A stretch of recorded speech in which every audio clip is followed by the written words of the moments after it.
Na aula de hoje nós vamos falar sobre fosfatização. Então a fosfatização é um processo que ele converte a superfície metálica numa camada de fosfato insolúvel. Os tipos de fosfatos mais comuns seriam o fosfato de ferro, o de manganês e o de zinco. Tá? Esse tratamento aqui, na verdade, ele é um dos mais utilizados na indústria automotiva, eletrodoméstico, na parte de deformação a frio. Então, toda aquela linha branca, né, de eletrodomésticos, lataria de carro, ele sofre o processo de fosfatização. Por quê? Porque, na verdade, ele é um processo que a gente também chama de primer, que é um tratamento que ele serve como uma preparação para receber um pós-tratamento, né, de pintura ou de cromatização, né, mas especialmente a pintura. O que acontece? Acontece a conversão da superfície, então a superfície ela vai reagir com a solução de uma forma controlada, então vai acontecer um ataque da solução do metal, né, pela solução, vai acontecer uma dissolução metálica que vai proporcionar a precipitação de uma camada de fosfato insolúvel sobre a superfície. O que isso causa? Isso causa um aumento de porosidade. Com esse aumento de porosidade, a gente tem, né, uma maior área específica. Então, com uma maior área específica, o que a gente vai ter, né? Qual que é o efeito de uma área específica maior? A gente tem uma melhora na ancoragem de tintas, e uma melhor absorção de óleos. Então, o que acontece? Se a gente tem uma chapa, ela vai sofrer um processo de deformação a frio, né? Então, eventualmente, aí, ó, uma pia, lataria de geladeiras, de fogões, né? Ou, enfim, outros dispositivos metálicos que sofrem estampagem profunda.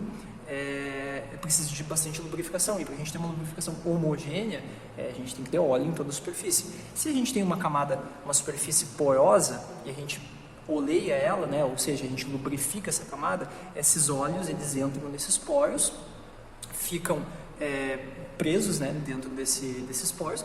Quando eles forem sofrer, se a chapa for sofrer o processo de deformação, ela vai ter uma capacidade melhor de lubrificação. Tá? Então, essencialmente, esse é o fundamento da fosfatização. Então, aí eu já tinha comentado, então a gente tem fosfato como base para melhora, né, da interface entre metal e borracha, então que é uma substituição ao jateamento. Então isso melhora a aderência, né? Então se a gente tem uma interface metal-borracha, o que é essa interface metal-borracha? Rings, né, de vedação, a gente tiver uma melhor aderência entre esses caras aqui, a gente vai ter uma vedação melhor, né? Então eu já comentei da deformação a frio, então vamos só deixar marcado aqui, deformação a frio, né, que é uma outra aplicação interessante, e também, evidentemente, a proteção contra a corrosão, né? Então, na proteção contra a corrosão, o que acontece é que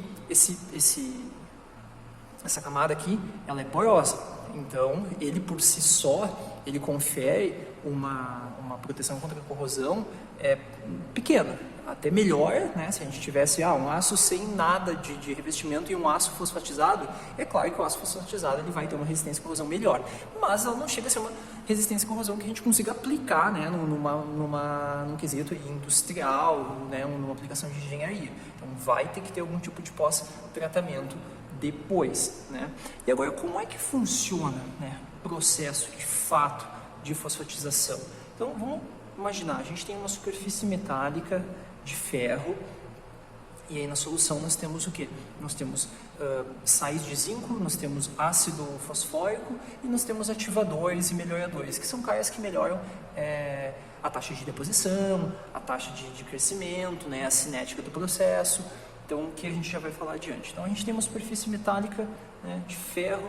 Inicialmente, a gente tem um ácido, né, então ácido fosfórico. O ácido fosfórico ele vai atacar o ferro. Então, vai acontecer um ataque eletroquímico do ferro, ele vai de fato corroer, né, naquela reação que nós já conhecemos, ferro formando ferro 2 mais 2 elétrons, tá? Então ele vai corroer, liberando esse íon de ferro 2+, só que vai liberar 2 elétrons. Esses 2 elétrons, eles vão consumir, né, hidrogênios, né, então mais 2 elétrons aqui, formando quem? Formando gás hidrogênio, tá bom? Esse gás hidrogênio vai embora, né? Então vai embora sob a forma de gás, ok, maravilha. E esse ferro aqui, 2+, o que acontece? Ele acaba reagindo com o fosfato livre, o íon de fosfato livre que tem dentro da solução, e ele se redeposita, né, sobre a superfície, sob a forma de fosfato de ferro. Então aqui já começa, na verdade, o processo de deposição do fosfato, então sob a forma de um fosfato de ferro, tá? Só que aí, quando acontece essa corrosão do ferro e acontece essa evolução de gás hidrogênio, localmente, toda essa região aqui, o que vai acontecer? O pH vai subir, né? Então por quê? Porque a gente está consumindo os íons H+, o íon H+, ele baixa o pH, torna mais ácida a solução. Quando esse cara vai embora sob a forma de gás hidrogênio, o pH fica mais alcalino nessa região. Quando o pH fica mais alcalino nessa região, a gente atinge o limite de solubilidade do fosfato de zinco, porque o fosfato de zinco ele está solubilizado na solução sob a forma do íon de zinco, zinco 2+, e o íon de fosfato, tá? Que é o PO4,2-. Eles estão solubilizados, só que o pH sobe, a gente atinge o limite de solubilidade. O que acontece? Esse cara vai depositar aqui na superfície, na verdade ele vai precipitar aqui na superfície, certo? Devido a esse aumento de pH. E aí vai começar a deposição do fosfato de zinco sobre toda a superfície. Então a gente tem 3 principais etapas: a dissolução metálica, né? E aí isso causa tanto uma deposição de fosfato de ferro e uma evolução de gás hidrogênio. Essa evolução de gás hidrogênio, ela aumenta o pH. Aumentando o pH, a gente atinge o limite de solubilidade do fosfato de zinco, e o fosfato de zinco começa a se depositar sobre a superfície, tá? Então, basicamente, a gente tem essa composição de como o processo acontece. Os outros fosfatos, né, então ferro, zinco, manganês, eles acontecem sob esse mecanismo básico, né, que é a dissolução inicial metálica, o consequente aumento de pH, atinge o limite de solubilidade, deposita o fosfato que nós queremos, né? A gente está falando do fosfato de zinco porque ele é o mais comum, né? Quem são os principais elementos aí de uma solução de fosfatização? Então a gente tem o ácido fosfórico, então que a gente tem o H3PO4, nós temos o óxido de zinco, que é a fonte de zinco no caso, nós temos ácido nítrico, que ele é um oxidante forte, e nós temos sulfato de níquel, e a gente já vai falar sobre esse níquel. A gente ainda tem mais um cara, que são íons de cálcio, tá? Então que a gente também já vai falar deles. Então o que acontece? A gente tem, e aí o ácido fosfórico, é uma coisa interessante a gente comentar, é o seguinte: ele não é um ácido forte, né? Então ele é um ácido médio, então a constante de dissociação dele não é igual a 1, né? Então quando a gente mergulha ele na solução, ele não dissocia todo ele em... então a gente tem ali o ácido fosfórico H3PO4, ele não dissocia todo em 3H+, mais PO4. Tem uma parte dele que não vai se dissociar, mas enfim, essa parte dissociada a gente chama de ácido livre, tá? O ácido livre vai ser justamente esse ácido que está livre para reagir, né? Então a gente tem aqui íons H+ livres, né? Então vamos colocar aqui a abreviação como AL.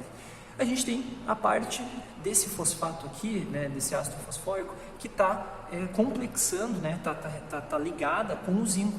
Então, que é o fosfato de ácido de zinco, que seria o ZnH2PO4,2. Esse cara aqui a gente chama, no caso, de ácido total.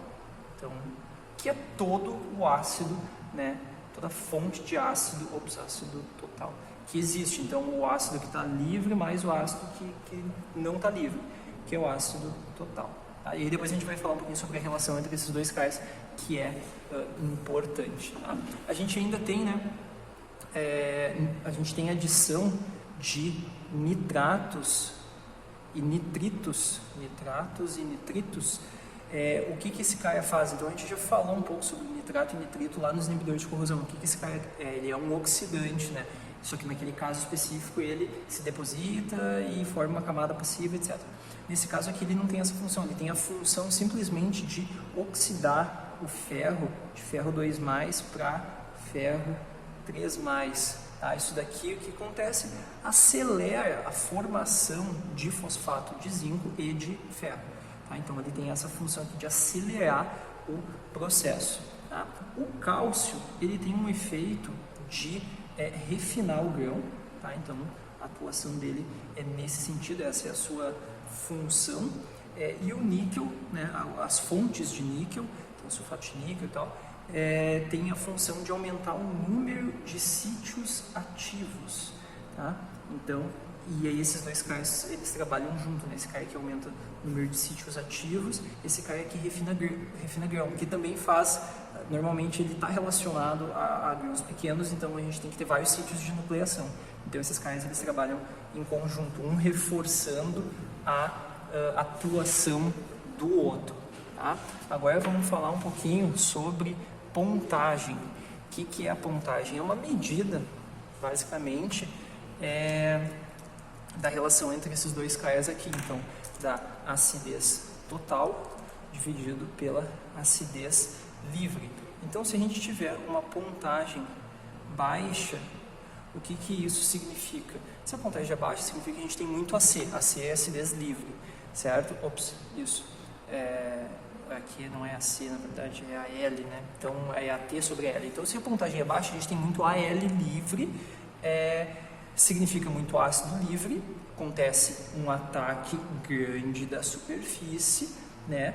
Isso faz os depósitos serem mais grosseiros, então os cristais, eles são grandes, tá? Então grandes e pouco aderentes, porque o negócio acontece rápido demais. O fato de ser grande aumenta o nível de tensão, né? Esses depósitos eles ficam espessos. Quando a pontagem é alta, significa que a gente tem baixa acidez livre, né? Se a acidez livre é muito baixa, o ataque ele é muito pequeno. Então aqui o ataque é grande, aqui o ataque da superfície vai ser pequeno. Então isso vai causar também uma deposição rápida, só que bem fininha, né? Então vai acontecer um depósito fino e pulverulento. Então na verdade a gente nunca vai querer ter nenhuma pontagem muito baixa nem muito alta. E aí a gente consegue, né, analisando a superfície da amostra, a gente consegue dizer se a pontagem estava muito alta ou muito baixa, e aí a gente consegue, enfim, fazer as correções, né? Então a gente pode ou adicionar ácido ou adiciona sal de zinco para subir ou descer o pH, né? Então isso daí são fatores que são importantes. Agora vamos falar um pouquinho ainda sobre a natureza química, tanto do óxido quanto do substrato, né? Então, normalmente esses caras aqui, os fosfatos formados a partir de zinco, eles vão formar uma barreira, né? Então um depósito de tipo barreira. A gente tem que também tomar bastante cuidado com a limpeza, porque se não tiver limpo, as impurezas na superfície, então a gente tem aqui uma superfície, essa superfície está suja aqui, esse cara aqui ele vai trabalhar como uma barreira para deposição. Então a gente vai ter uma deposição falha, né? Então é uma coisa que a gente tem que evitar. E a rugosidade também influencia no processo de fosfatização. Então superfícies mais rugosas, elas vão ter mais sítios, na verdade vão proporcionar mais núcleos, tá? Para começar esse processo, tá? Ele vai ser mais rápido e normalmente, né, vai ter, enfim, mais espesso, né? Vai ficar mais espesso. O tempo total, em geral, da fosfatização, a gente não precisa mais do que 8 minutos, porque tem todos aqueles processos que eu comentei antes, e aí depois a gente chega numa etapa de equilíbrio, né? Então, que esse equilíbrio tem uma camada de fosfato formada, mas se a gente deixa muito tempo, essa camada começa a se dissolver e redepositar, dissolver e redepositar. Então, a gente chega num ponto que a camada não cresce mais, né? Então, a gente não precisa também deixar mais do que 8 minutos. O processo de fosfatização, ele tem uma série de etapas, né? Então todas elas são bastante importantes, mas elas são mais no sentido de limpeza e preparar a superfície, né? Então a gente tem desengraxe alcalino, aí depois nós temos a lavagem com água potável para ajustar o pH, daí a gente tem uma decapagem ácida, depois a gente tem mais uma lavagem para ajustar o pH novamente, certo? Às vezes isso não é suficiente, a gente tem que colocar um neutralizador, às vezes a gente coloca ainda um refinador de cristais para dar uma melhoradinha no aspecto da superfície para a fosfatização acontecer de forma mais rápida e homogênea.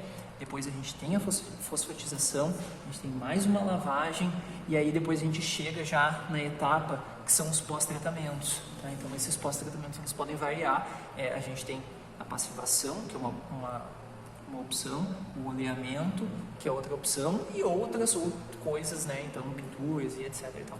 E depois a gente ainda tem uma parte de secagem em estufa, que nem sempre ela é totalmente necessária. Então, a gente tem que tomar um cuidado ali com a questão que tem algumas águas estruturais que elas não necessariamente precisam sair dali, né? Então, a passivação especificamente, ela é feita com ácido crômico, né?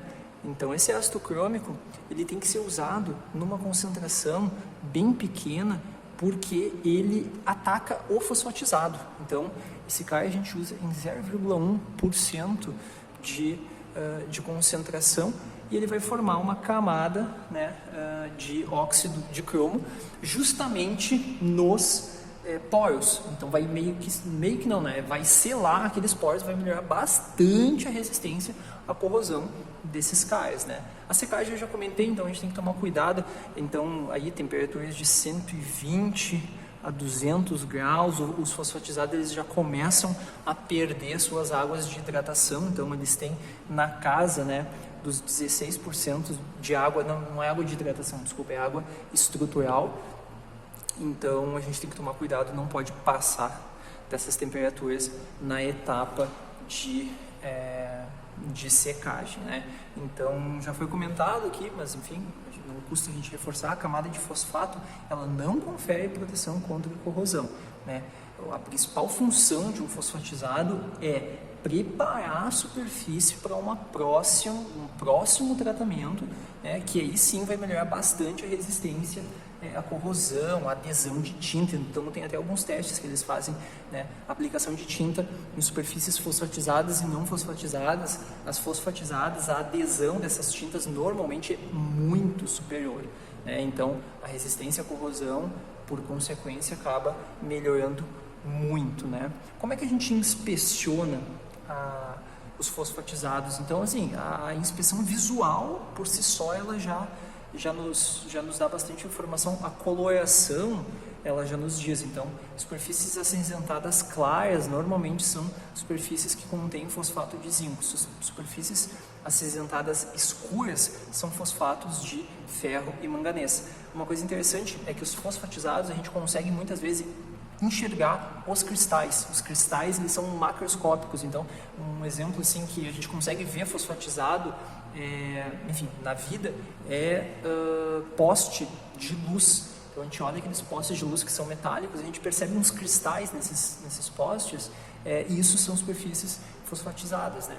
Uma outra maneira interessante de verificar os fosfatizados é o seguinte: a gente risca com a unha uma superfície, e aí se ficar esbranquiçado é porque tem fosfato, é porque tem uma camada fosfatizada. Normalmente a camada tem que ser espessa para isso funcionar, né? E se não ficar acinzentada é porque não tem fosfato. Outra técnica é a gente esfregar com uma escova de aço. Se ficar opaco tem fosfato, se continuar brilhante não tem fosfato. Uma outra ainda que essa é interessante para a gente detectar falhas de fosfato, é o seguinte: deposição de cobre. Então, a gente já viu lá a deposição por deslocamento galvânico do sulfato de cobre, que o sulfato de cobre ele se deposita espontaneamente sobre o ferro. E aí o que acontece? A gente mergulha uma superfície fosfatizada, a gente mergulha essa superfície dentro de uma solução de sulfato de cobre, e o que acontece? A gente mergulha esse cara. Se tiver alguma falha, vai acontecer a deposição do cobre. E aí vai ficar laranja. Justamente onde tem a falha vai acontecer uma deposição de cobre e vai ficar laranja. Então, isso aí é uma maneira bastante interessante de a gente detectar defeitos, né? Então, são algumas coisas interessantes aí na fosfatização.